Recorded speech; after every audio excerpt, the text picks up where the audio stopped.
தமிழக மக்கள் அனைவருக்கும் வணக்கம். இப்போ இந்த வீடியோவில் என்ன பார்க்க போகிறோன்னா, அதிமுக அதிமுக கட்சி பற்றிய காணொளி தான் இந்த வீடியோ.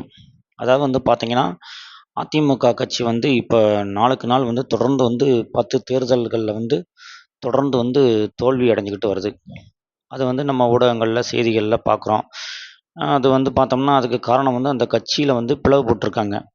தலைவர்கள் பிளவுபட்டிருக்காங்க. அதாவது கட்சி அம்மா மறைவுக்கு பின் ஓபிஎஸ் முதலமைச்சராக இருந்தார். அப்புறம் நெருக்கடியின் காரணமாக அவர் பதவியை ராஜினாமா செய்தார்.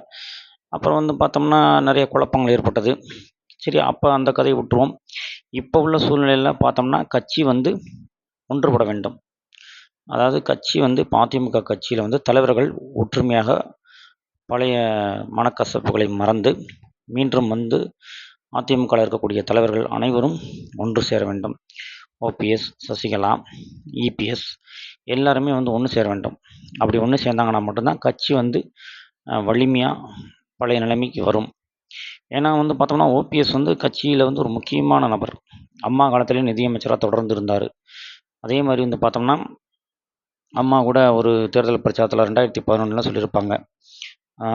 அதாவது பார்த்தோம்னா போடியில் தேர்தல் பிரச்சாரம் முடிந்த பின்பு அவங்க சொல்லியிருப்பாங்க, எனக்கு பதவியை ராஜினாமா செய்து கொடுத்தவர் மாண்புமிகு பன்னீர்செல்வம் அவர்கள்தான் அப்படின்னு சொல்லி பெருமையாக பேசியிருப்பாங்க.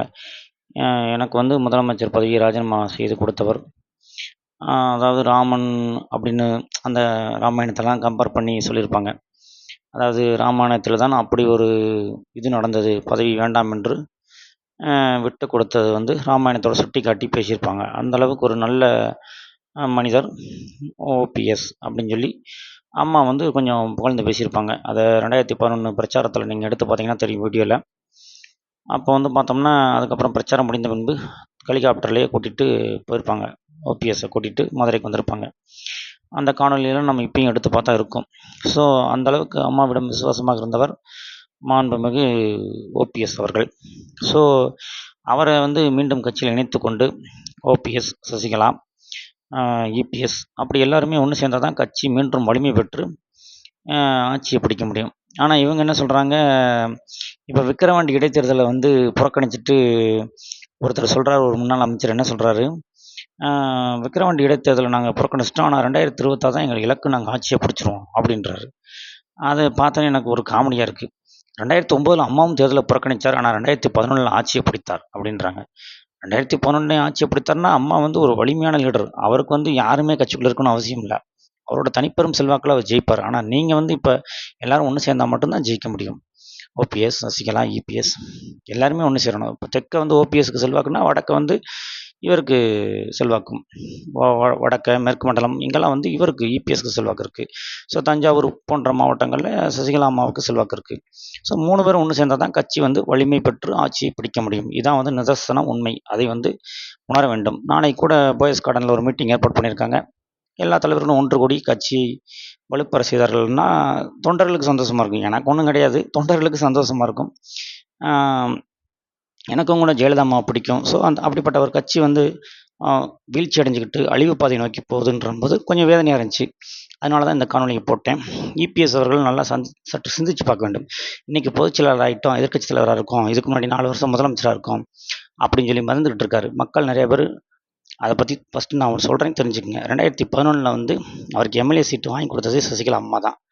2011 அவருக்கு எம்எல்ஏ சீட்டு கொடுங்க அப்படின்னு ஜெயலலிதா அம்மாட்ட சிபாரிசு பண்ணதே சசிகலா அம்மா தான் அப்படின்னு சொல்லி நிறையா பேர் சொல்கிறாங்க என்கிட்ட. ஆமாம், அதாவது 2011, 2016 போன்ற காலகட்டங்களில் அவருக்கு எம்எல்ஏ சீட்டு கிடைக்கவும் அமைச்சர் பதவி கிடைக்கவும் சிபாரிசு செய்தவர் சசிகலா அம்மா. அதே மாதிரி நெருக்கடி ஏற்பட்ட போது, சிறை சென்ற போது ஆட்சியை ஒப்படைத்தது யார்? எடப்பாடி பழனிசாமியிடம்தான் ஆட்சியை ஒப்படைத்து விட்டு நம்பிக்கையாக தான் திரும்ப வரும்போது பதவியை கொடுப்பார். நெருக்கடி வந்தது, அந்த சிறை செல்லும்போது கூட பதவியை கொடுத்து விட்டு சென்றார். ஆனால் அவர் திரும்பி வந்த பின்பு பழசெல்லாம் மறந்துவிட்டு கட்சியை அபகரித்து கொண்டு கட்சியிலேருந்து முக்கியமான ஆளையே நீக்கிவிட்டார், ஓபிஎஸ்சியே. அது மிகப்பெரிய துரோகம் இல்லையா? ஸோ எல்லாரும் பழசெல்லாம் மறந்து கட்சியை வலுப்பெற செய்ய வேண்டும் அப்படின்னு நான் இந்த வீடியோ வழியாக கேட்டுக்கிறேன். ஓபிஎஸ் வந்து தென் மாவட்டங்களில் அதிக செல்வாக்கு உள்ளவர், தமிழ்நாடு முழுவதுமே செல்வாக்கு உள்ளவர். ஸோ அவரையும் கட்சியில் இணைத்துக்கொண்டு ஓபிஎஸ், சசிகலா, இபிஎஸ் இப்படி எல்லாரும் ஒன்று சேர வேண்டும். அமமுகவும் தனி ஒரு கட்சி இருக்குது, அவங்களையும் கூட்டணியில் சேர்த்துக்கிட்டாங்கன்னா கண்டிப்பாக 2026 வெற்றி பெற வாய்ப்பு உள்ளது. இதுதான் வந்து சாத்தியமான விஷயம். அதிமுக ஜெயிக்க சாத்தியமான விஷயம்னா நான் சொன்னது தான். இதுதான் வந்து சரியான விஷயம். இதை செயல்படுத்தினா மட்டும்தான் அதிமுக வெற்றி பெற முடியும். அதை விட்டு போட்டு இவங்க வந்துட்டு இப்படியே தனியாக இருந்தாங்கன்னா கண்டிப்பாக வந்து 2026 சரியான காம்படிஷன் வரும். அப்போ இவங்க வந்து 3ஆம் இடத்துக்கு போக போகிறாங்களா, 4ஆம் இடத்துக்கு போக போகிறாங்கன்னு தெரில. எதிர்க்கட்சியாக கூட வருவாங்களான்றது டவுட்டாக தான் இருக்குது. ஸோ அதனால் கட்சியை ஒற்றுமையாக